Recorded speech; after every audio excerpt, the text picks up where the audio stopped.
What you need to know about intracranial pressure. So ICP is the pressure inside the skull, which includes blood, brain and cerebrospinal fluid. It's a very critical parameter to determine neurological ailments and brain health.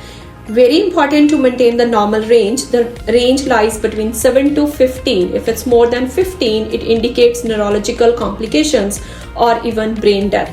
So next we'll discuss about the causative factors. There are certain causes which are responsible to raise up ICP in the brain. So the first one is inflammation. More pressure. And the second is brain tumor. Brain tumor cause obstruction in the homeostatic environment in the brain. And the third one is intracranial hemorrhage. So intracranial hemorrhage build up more pressure inside the brain and cause obstruction in the CSF flow. When the CSF is facing trouble to freely move inside the brain, it also build up more pressure. Last but not the least, CSF production. So abnormal CSF production also build up pressure inside the skull.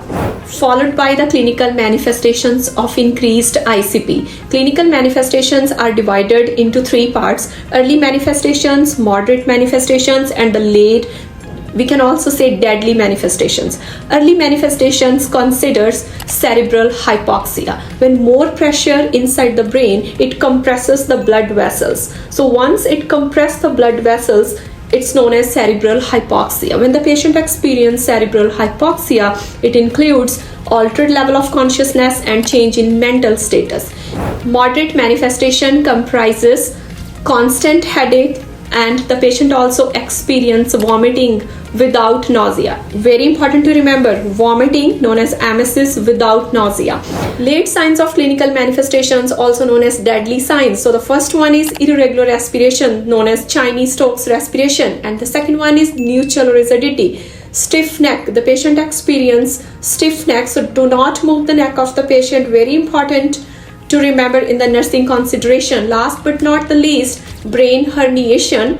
More pressure compresses the brain stem downward, so it causes brain herniation, dilated and fixed pupil.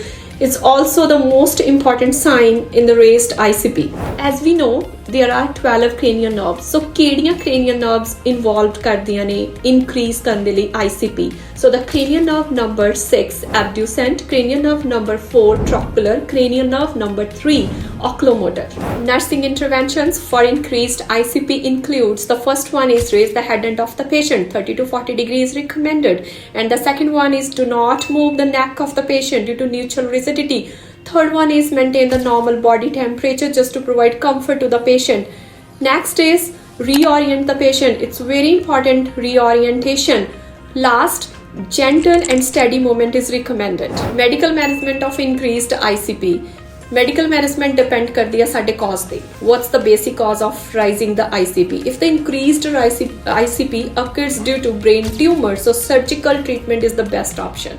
So second, if it's occur due to edema or inflammation, then diuretics and corticosteroids are the best option. So in the diuretics, ਅਸੀਂ ਕਿਹੜਾ diuretic use ਕਰਦੇ ਹਾਂ? Mannitol.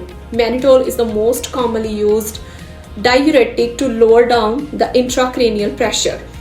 To lower down the cerebral metabolism or to slow down the cerebral metabolism, we do use barbiturates. So for example, thiopental and phenobarbital. Stay tuned for more such informative videos. Join Global Education NCLEX-RN Academy for best NCLEX-RN preparatory classes.